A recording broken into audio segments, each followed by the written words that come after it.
The water was too still when she pulled Emma out, and that silence lasted longer than it should have. That moment, suspended between the brightness of the afternoon sun and the cold realization that something was deeply wrong, would replay in her mind for weeks. But to understand how it happened, you have to go back to the beginning of that day, when everything still felt perfect. The morning had started with golden light filtering through white linen curtains, the kind of light that begs to be photographed. She had woken up before Emma, as always, and immediately reached for her phone.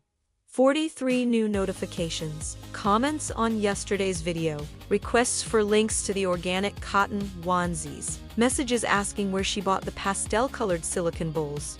She smiled. This was validation. This was proof that she was doing something right. Emma stirred in her crib, a soft sound, almost musical. She set the phone down on the marble kitchen counter and walked into the nursery. The room smelled faintly of lavender spray and baby lotion. Emma's cheeks were flushed from sleep, her tiny fists curled near her face. Perfect. She picked her up gently, whispering good morning, and carried her to the changing table. The entire routine was smooth, practiced, automatic. Fresh diaper, clean onesie with tiny embroidered daisies, a quick brush through Emma's soft blonde curls. But even as she dressed her daughter, her mind was already planning. Today was pool day. The inflatable pool had arrived 2 days ago, still in its box in the garage. She had ordered it specifically because the pastel blue matched the aesthetic of her feed. It would look beautiful against the wooden deck. The contrast between the water, the greenery in the background, and Emma's sun hat would be flawless. She could already imagine the caption. First splash of summer with my little mermaid. Breakfast was quick.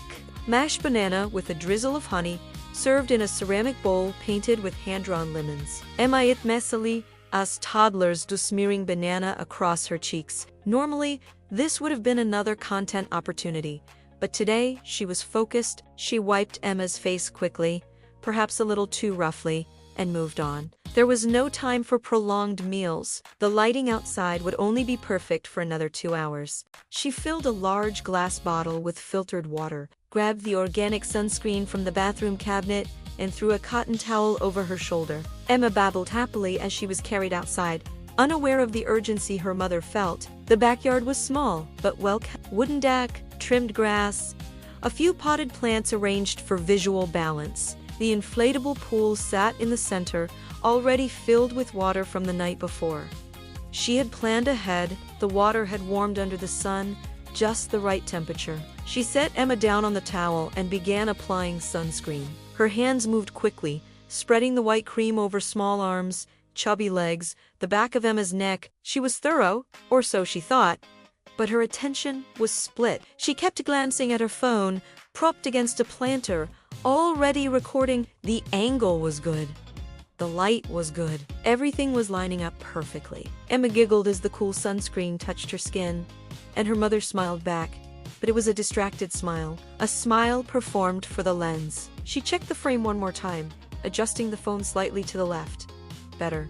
She picked Emma up and stepped into the pool, the water barely reaching her shins. Emma squealed with delight, her tiny hands slapping the surface, sending droplets into the air. The sound was pure, joyful, infectious. For a moment, she allowed herself to be present, to feel the warmth of the sun on her shoulders, the coolness of the water around her ankles, the weight of her daughter in her arms. But the moment didn't last. She was already thinking about the next shot, the next angle, the next caption. She needed at least 3 different clips to stitch together into a reel. Maybe a slow-motion shot of Emma's hands hitting the water, maybe a close-up of her fussy eyes wide with wonder. She set Emma down carefully, holding her under the arms, letting her feet touch the shallow water. Emma kicked excitedly, and her mother laughed, a light, breathy laugh that sounded more staged than genuine. She reached for the phone, switching to slow-motion mode, and filmed Emma's feet creating small splashes. Perfect. She played it back immediately. Yes, this would work. She posted a quick story, best morning ever, with a sun emoji and a blue heart. But while she was reviewing the footage, Emma had moved slightly. Not far, just a small shift to the side, reaching for a floating rubber duck. Her mother glanced up, saw her, and repositioned her gently. Everything seemed fine. Emma was smiling. The water was shallow. The sun was bright. There was no reason to worry, except that Emma had been rubbing her right ear since breakfast. A small gesture, barely noticeable. She had scratched at it twice while eating and once more during the sunscreen application. But her mother hadn't registered it. She had seen it, technically, but she hadn't processed it.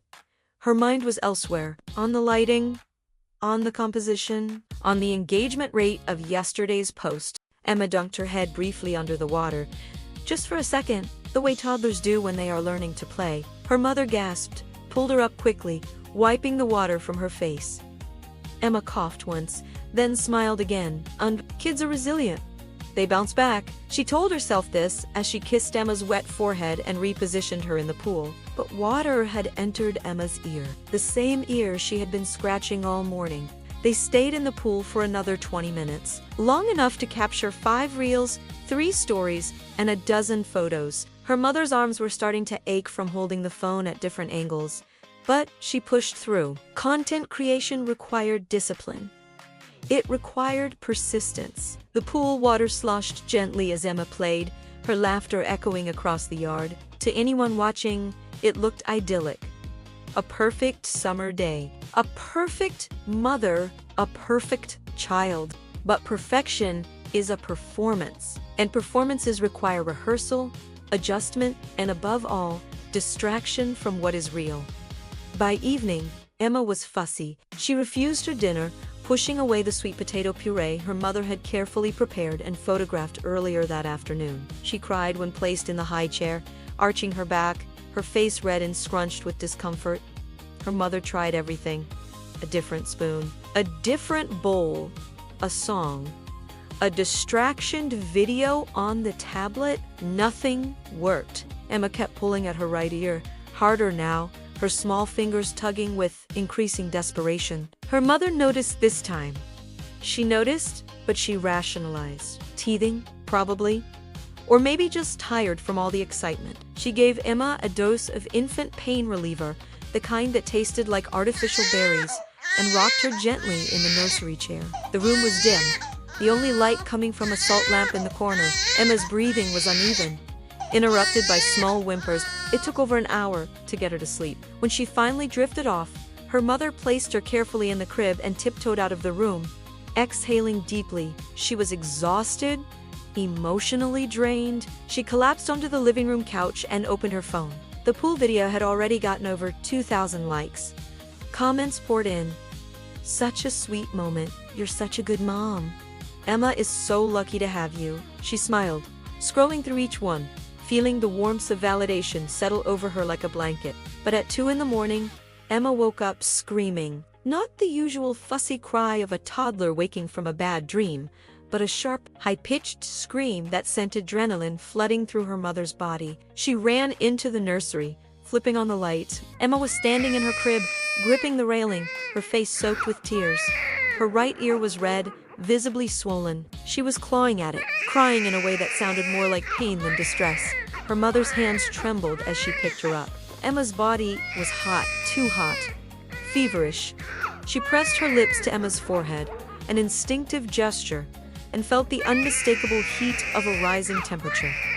Panic set in, sharp and immediate. She carried Emma to the bathroom, turning on the light, squinting against the brightness. She tilted Emma's head gently, trying to look into her ear, but Emma screamed louder, jerking away. Something was wrong.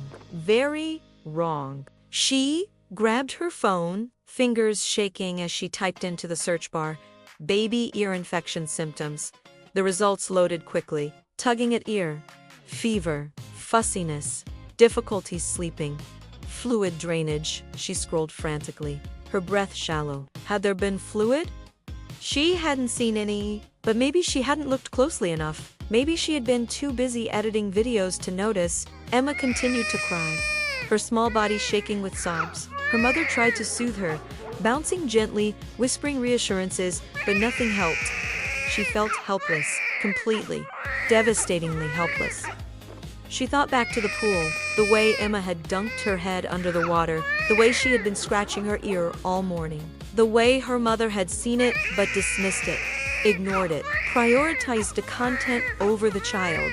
The guilt arrived like a wave, cold and suffocating. She had been so focused on creating the perfect moment that she had missed the real one. The one where her daughter needed her, not as a content creator, not as a social media personality, but as a mother. She grabbed her keys, still in her pajamas, and strapped Emma into the car seat. The drive to the emergency room was a blur. Streetlights passed overhead in rhythmic intervals, casting brief flashes of orange light across Emma's tear streaked face. She kept glancing in the rearview mirror, whispering apologies that Emma couldn't understand. "I'm sorry. I'm so sorry." The emergency room was nearly empty at this hour. Sterile, white walls, fluorescent lighting that made everything look washed out and lifeless. A nurse took them in immediately when she saw Emma's condition. The pediatrician on call was kind but direct. She examined Emma's ear with a small light, her expression growing more serious with each passing second. "It's a severe middle ear infection," she said quietly, "likely caused by water entering the ear canal." "Has she been swimming recently?" Her mother nodded, unable to speak. The doctor continued, "The infection has progressed quickly. If left untreated for much longer, it could have caused permanent damage to her eardrum." She paused, letting the words settle. "You did the right thing by bringing her in tonight." But it didn't feel like the right thing. It felt like a failure. A catastrophic, undeniable failure. She had almost let her daughter suffer permanent harm because she was too distracted by likes and comments and perfectly angled pool videos to notice that something was seriously wrong. Emma was prescribed antibiotics, strong ones. The doctor explained the dosage carefully, twice, to make sure it was understood. She also gave instructions: no more water in the ears for at least 2 weeks. No swimming, no baths without ear protection. And most importantly, watch for signs. Pay attention. Be present. They left the hospital as the sun was beginning to rise. The sky was a pale gray, slowly turning pink at the edges. Emma had finally stopped crying, exhausted from the pain and the ordeal. She slept in her car seat, her breathing slow and steady now. Her mother drove home in silence, her hands gripping the steering wheel so tightly her knuckles turned white. When they got home, she didn't post anything. She didn't check her notifications. She didn't even look at her phone. She carried Emma inside, placed her gently in the crib, and sat down on the floor beside it, watching her daughter sleep. The guilt was still there, heavy and unrelenting. But beneath it was something else, a quiet, painful realization. She had been so busy creating the appearance of care that she had forgotten what care actually looked like. It wasn't perfectly filtered photos or viral reels or glowing comments from strangers. It was noticing. It was paying attention. It was being present in the moments that mattered, even when they weren't beautiful or shareable or aesthetically pleasing. Emma stirred slightly, her tiny hand reaching up to touch her ear, then falling back down. Her mother reached through the crib bars and gently held that small hand, feeling the warmth of it, the realness of it, and for the first time in a long time, she wasn't thinking about content, she was just thinking about her daughter. But the question lingered, quiet and insistent, in the back of her mind.